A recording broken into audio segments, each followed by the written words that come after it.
अस्सलामुअलैकुम नाज़रीन कराम, नई वीडियो में आपको खुश आमदीद कहते हैं। ताकतवरों की जानिब से आज जो हरकत की गई है या जो सरप्राइज़ दिया गया है, इसे सरप्राइज़ तो नहीं कहना चाहिए, इसको दो नंबरी कहनी चाहिए, तमाशबीनी कहनी चाहिए, घटिया तरीन हरकत कहना चाहिए कि जब आप एक मुल्क का तमाशा बना दें और पाकिस्तान की 25 करोड़ आवाम के साथ इतना मजाक करें कि 25 के 25 करोड़ इस मुल्क के अंदर रहना पसंद ना करें और उनका जमहूरियत, आइन और कानून से यकीन ही उठ गया है। आज जितनी नीच हरकत की है, चलें सरप्राइज़ कह लें, जितना बड़ा सरप्राइज़ इमरान खान को दिया गया है, एक किस्म की पीटीआई की तो जड़ें ही हिला कर रख दी गई हैं। देखें, पीटीआई ऐसे ख़त्म ना होगी और ना ही कोई जमात ऐसे ख़त्म हो सकती है, लेकिन जिसको कहते हैं एक सरप्राइज़, जड़ें हिला कर रख देना, सब कुछ दाव पे लगा देना, पूरा मुल्क बर्बाद कर देना, सिर्फ़ एक नाअहल इश्तिहारी को मुल्क पाकिस्तान में वापस लाने के लिए, और ख़ुद निकाला भी, अब ख़ुद ही उस भगौड़े और नाअहल को वापस लाने के लिए जिस तरह से पूरे मुल्क और 24-25 करोड़ आवाम को ज़िंदा गाड़ दिया गया है, वो आपके सामने है। आज फ़ारूक हबीब की प्रेस कॉन्फ्रेंस तो आपने देख ली होगी, सुन भी ली होगी। जो नीच किस्म की गुफ्तगू की गई है, जो एक स्क्रिप्ट पढ़ा गया है, वो भी आपने देख लिया होगा। देखिए क्या होता था, प्रेस कॉन्फ्रेंस होती थी, एक माकूल तरीके से वो कहते थे कि 9 मई की मजम्मत करते हैं, पीटीआई छोड़ के जा रहे हैं, या फिर कहते थे सियासत छोड़ रहे हैं, या कुछ बड़ी खामोशी से छोटी सी प्रेस कॉन्फ्रेंस होती थी और साइड पे हो जाते थे। फिर उसके बाद ताकतवरों ने कहा कि नहीं, कोई बड़े सरप्राइजेज लाते हैं, यानी वो खेल खेल रहे हैं जैसे खिलौने के साथ खेला जाता है। 24-25 करोड़ आवाम के मुंह पर जूते मार रहे हैं कि हम हैं इस मुल्क की ताकत। तो उसके बाद फिर इन्होंने इंटरव्यू करवाना शुरू कर दिए, घरों पर बुला के एंकरों के मेहमानों को, वहाँ पर इल्ज़ाम लगवाए, किसी ने उनकी बात नहीं मानी।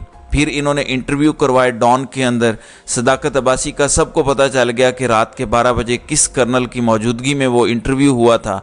मुज़ाहमत की डॉन ने, लेकिन अगलों ने डंडे के ज़ोर पे चला के दिखाया कि इमरान खान ये कहता था, बुशरा बीबी ये कहती थी।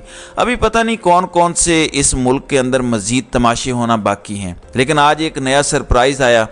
आज फ़ारूक हबीब डायरेक्ट आए और डायरेक्टली अगली पार्टी के अंदर भी चले गए। इल्ज़ामात जो लगाए वो एक अलग चीज़ है, लेकिन एक जमात के ख़िलाफ़ प्रेस कॉन्फ्रेंस और आगे ट्रांसफ़र, जैसे इंतकाल होता है एक जहान से दूसरे जहान कोई मुंतकिल होता है, ऐसे ही वो पीटीआई के जहान में आए, फिर अगले जहान मुंतकिल हो गए।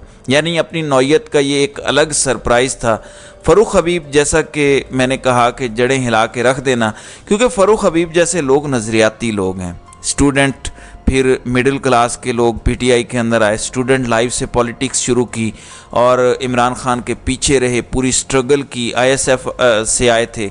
ऐसे लोग जब किसी भी जमात को छोड़ते हैं, जो असासा होते हैं किसी पार्टी का, तो पार्टी का बेड़ा गर्क हो जाता है। बाकी वडेरे तो कभी किसी पार्टी में, कभी किसी और पार्टी में होते हैं। जिस दिन मुराद सईद पार्टी छोड़ेगा, अली मोहम्मद ख़ान पार्टी छोड़ेगा, शहरयार ख़ान अफरीदी पार्टी छोड़ेगा, जिन्होंने नहीं छोड़ी, अगर ये छोड़ेंगे तो इससे यकीनन पीटीआई को बड़ा डेंट पड़ेगा। फ़ारूक हबीब के जाने से कोई नुकसान नहीं होगा, पाकिस्तानी कोई नवाज शरीफ को वोट देना नहीं शुरू कर देंगे, लेकिन एक पॉलिटिकल सिस्टम का जनाजा निकाल देना, पॉलिटिकल सिस्टम का पोस्टमार्टम कर देना, बेड़ा गर्क कर देना, इस तरह के जो काम करवाए जाते हैं इसके बाद। और देखें, फ़ारूक हबीब ने जो गुफ्तगू की है, वो कहते हैं कि पीटीआई के रोपोश लोग मुल्की मफाद को सामने रखें, रियासत को सामने रखें, पार्टी तब्दील करना मुश्किल फ़ैसला है, हमारे ख़ानदान सफ़र कर रहे हैं, अपनी गमी खुशी में नहीं जा सकते, कब तक छुपेंगे, ठंडे दिमाग से फ़ैसला साजी करें। यानी साथ बता भी गए हैं कि आपको छोड़ना होगा अगर आपको ज़िंदा रहना है तो। नौजवान हक़ाइक़ को छोड़कर बयानियों के पीछे ना लग जाएं, अपने ही इदारों से ना लड़ें, इसका कोई फ़ायदा नहीं है, कोई शख्स इसमें विनर नहीं। नौजवान हक़ाइक़ को मद्देनज़र रखें, जायज़ा लें। इमरान खान ने मुसलसल लोगों की जहन साजी की, मुल्की इदारों के ख़िलाफ़ जज्बात भड़काए गए, बैलेट की बजाय बुलेट का रास्ता इख्तियार किया गया, इमरान खान ने ज़िम्मेदारी का मुज़ाहरा नहीं किया। ये सब कुछ फ़ारूक हबीब ने कहा है।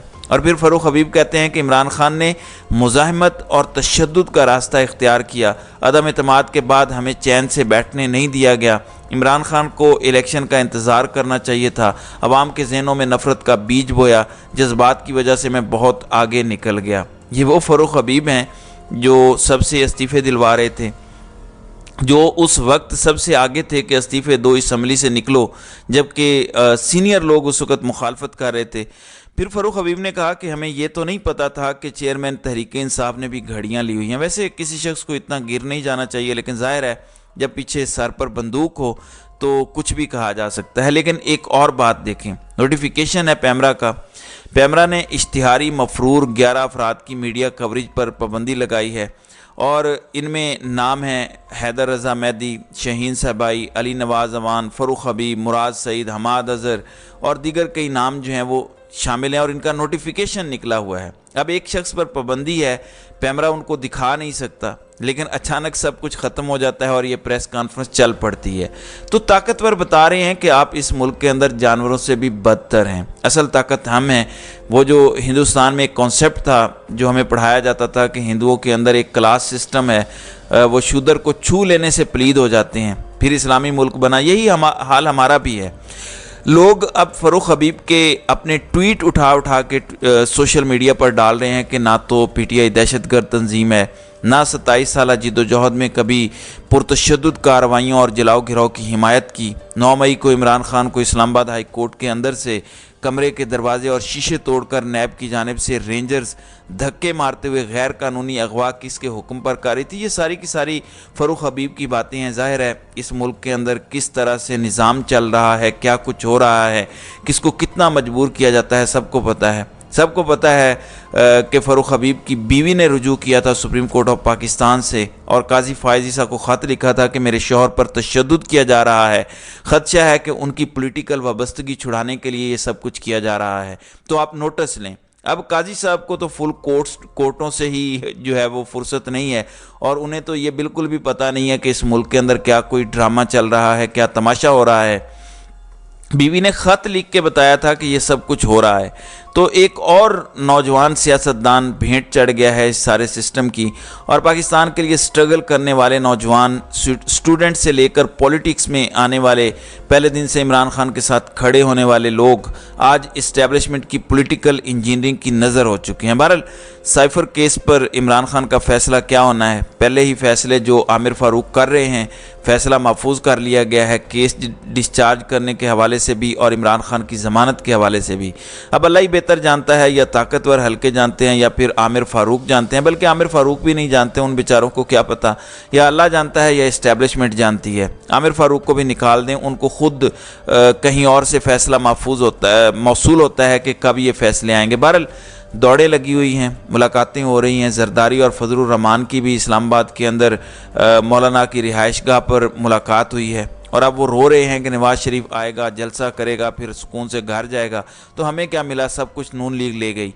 इसलिए मौलाना हम सबको एक होना होगा, तब कुछ मिलेगा। बहरहाल साइफर क्लासीफाइड है, डी क्लासीफाइड है, इस पर भी दोबारा आज डिबेट हुई और शाह खबर ने बताया कि साइफर 5 लोगों के लिए डी क्लासीफाई हुआ था, जिन जिन लोगों को सेंड की गई थी कॉपी, आम पब्लिक के लिए ये डी क्लासीफाई नहीं हुआ था। बहरहाल आज जिस हद तक ताकतवर हल्के चले गए हैं, जमहूरियत का जनाजा निकाल दिया गया है, अब आप कुछ भी इनसे तवक्को कर सकते हैं। ये इमरान खान की ज़िंदगी के साथ भी खेल सकते हैं।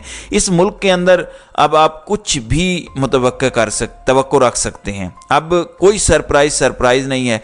अब यही गुंडागर्दी और इसी का राज है, बस एक तमाशा, फिर उससे बड़े तमाशे का इंतज़ार करना, यही कौम का खेल है और यही खेल खेला जा रहा है। तो इस मुल्क के अंदर यही कुछ हो रहा है। जनाजा निकाल दिया इन्होंने पॉलिटिकल सिस्टम का। इसी तरह का वर्कर नून लीग को छोड़ता या पीपल्स पार्टी को छोड़ता या फजलुर रहमान को छोड़ता या खान को छोड़ता, तब भी मुझे इतनी ही तकलीफ़ होती, क्योंकि ये वर्कर हैं, ये मिडिल क्लास हैं, इन्होंने ज़िंदगियां दी हैं सियासत को, आपने उन्हें बेइज्जत कर दिया। लोग गालियां दे रहे होंगे फ़ारूक हबीब को, हालांकि फ़ारूक हबीब का कोई कसूर नहीं है। ज़ाहिर है, ठीक है, वो स्टैंड नहीं ले सका, वो शहरयार अफरीदी नहीं बन सका, वो अली मोहम्मद ख़ान नहीं बन सका, लेकिन जुल्म ही इतना होता है। ज़ाहिर है जिस पर गुजरती है वही जानता है। बहरहाल अल्लाह ताला इस मुल्क के बड़ों को हिदायत दे ताकि वो कौम के मफाद में फ़ैसले कर सकें और किसी की ग़ुलामी से मौत को जो है वो बेहतर समझें। तो नाज़रीन इकराम, आपकी इस वीडियो के हवाले से क्या राय है? आप अपनी राय का इजहार कमेंट सेक्शन में ज़रूर कीजिएगा।